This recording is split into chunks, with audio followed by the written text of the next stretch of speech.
Welcome to part 41 of Come Follow Me. Let's go meet Matthew.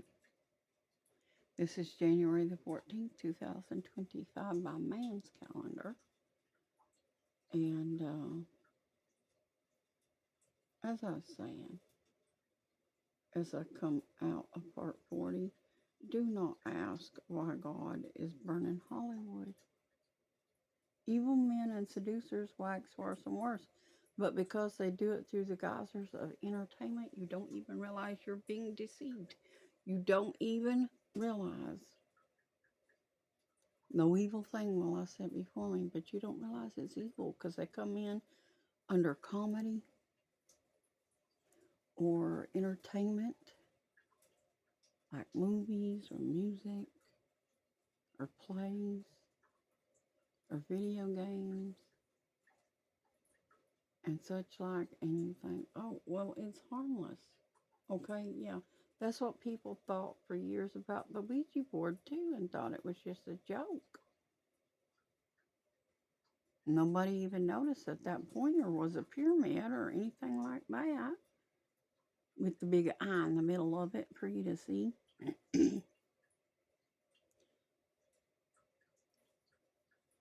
Nobody even questioned anything. It was just a game. These things are just games. And for entertainment purposes. Yeah. But you didn't see that you were being conditioned. What did people end up starting to do in the 50s and 60s?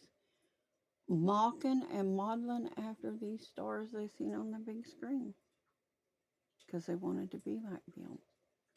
And here Satan was on the big screen saying, you can have this. Eve, go ahead, eat this apple. You can have this. You could be like them. All you have to do is be willing to do what they do. So people started trying to mock and imitate these people, cutting their hair off, the ladies, and wearing less and less clothing, men and women alike. And here we are now, and a lot of people barely want to wear anything. You put strings on and call that clothing. When did that become a clothing line? That is not clothing, that's strings. It's still called strings. But that's what y'all want to do. It's not decent. You want to invoke lust and envy and strife and wrath in people, and you want to say you're saved. You want to dabble in the black arts and take part in fortune telling and fortune cookies and horoscopes and these things, and you want to think that it's okay. No, that's witchcraft. You want to talk to the dead, that's necromancy. That's witchcraft. You want to do these things and you want to say it's okay, that the Lord don't mind. Yes, the Lord do mind. He told us not to partake of these things. And a biggie is your pharmakia. That's witchcraft. That's sorceries. But you don't want to turn none of this witchcraft loose. Going to get you in trouble. I'm just telling you. Better come out of it. You're running out of time. But let's do get some word in. Let's go over here to the book of Matthew, back to where we was. Chapter 17. And let's try to get a couple more parts of this before I gotta go if we can today. I'm hoping to. This is Matthew 17. I'm going to recap verse 21 and go on. Now remember, Jesus is talking to them about why they couldn't cast out this lunatic spirit. And he says to them, however, this kind goes not out, but by prayer and fasting. Prayer and fasting.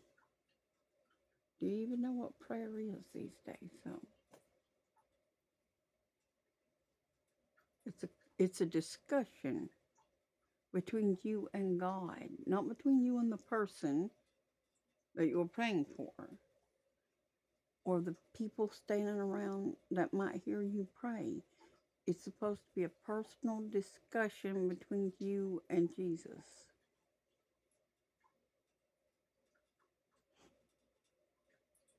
And you're supposed to be telling him how you trust him to move for this person if you're praying for somebody else. If you're praying for yourself, of course, you're going to tell him, Lord, I need you to move for yourself. But for myself,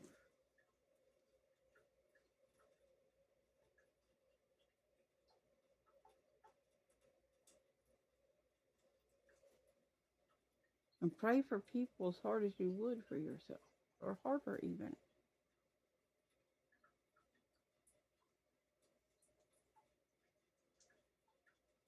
And while they abode in Galilee, Jesus said to them, the Son of Man shall be betrayed into the hands of men.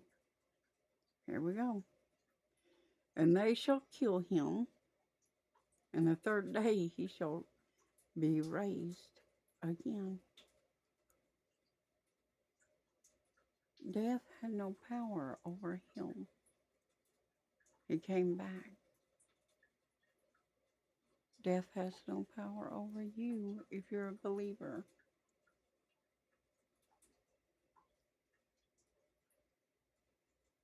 It's just going to sleep for a minute. That's what it's going to be like you just went asleep.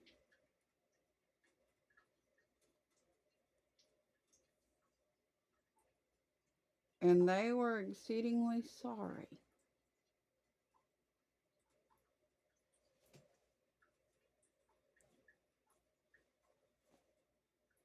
And when they were come to Capernaum, they that received tribute money came to Peter and said, does not your master pay tribute, which is taxes? He says, yes. And when he was come into the house, Jesus prevented him, saying, what think you, Simon? Of whom do the kings of the earth take custom or tribute? Of their of their own children or of strangers?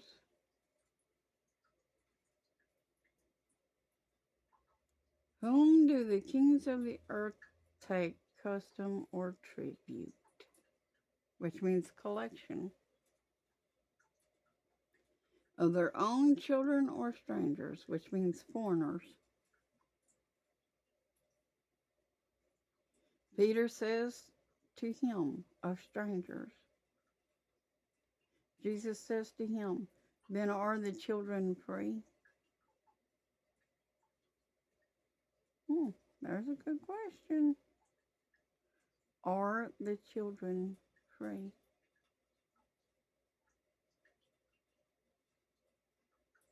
Notwithstanding, lest we should offend them, go you to the sea and cast a hook, and take up the fish that first comes up. And when you have opened its mouth, you shall find a piece of money. That take and give to them for me and you.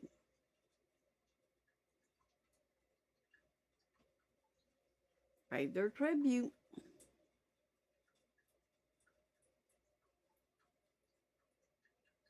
Why do y'all worry? Look how Jesus got his tribute money. He didn't go to a bank. He told Peter to go fishing and to get it out of the fish's mouth.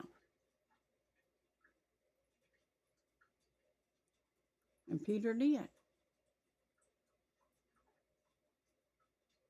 So why do you worry about paying your bills or having enough money for anything that is needful? Because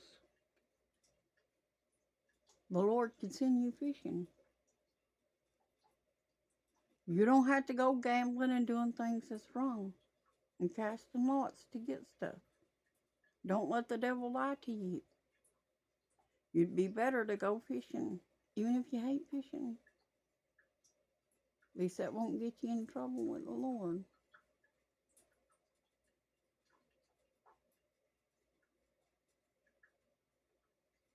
Right? So let's start chapter 18. At the same time came the disciples to Jesus, saying, "Who is greatest in the kingdom of heaven?" This is about one of the dumbest questions, I believe.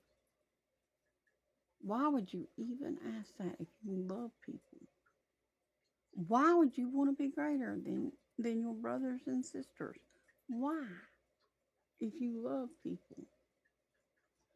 But anyways, and Jesus called a little child to him and set him in the midst of them and said, "Verily I say to you, except you be converted," that means changed, "and become as little children, you shall not enter into the kingdom of heaven."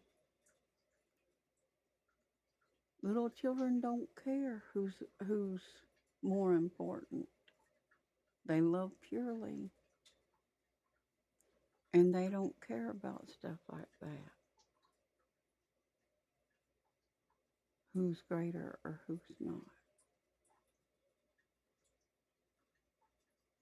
Think about it.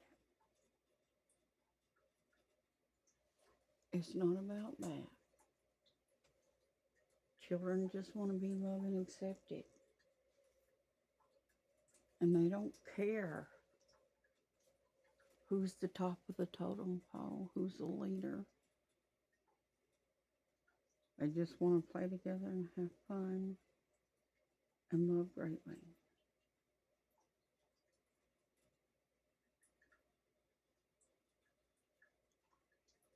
Whosoever therefore shall humble himself as this little child, the same is the greatest in the kingdom of heaven. I don't want to be greater than anybody. I just want to be there where it's safe, where Allah will protect me from all evil, and where people don't do bad things to each other anymore,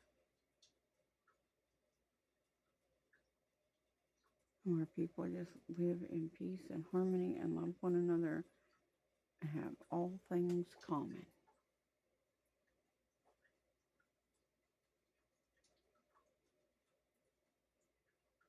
And whosoever or and whoso shall receive one such little child in my name receives me. You haven't been receiving Jesus, so have you? Because you don't receive one that has come humbly like a little child. No, you look to these men of renown that you think has prestige and wealth and education in the world. This is who you look toward, rather than one that comes humbly as a little child who just wants to serve the Lord. See you in the next part, and we will pick up there and recap verse 5 of chapter 18 of Matthew.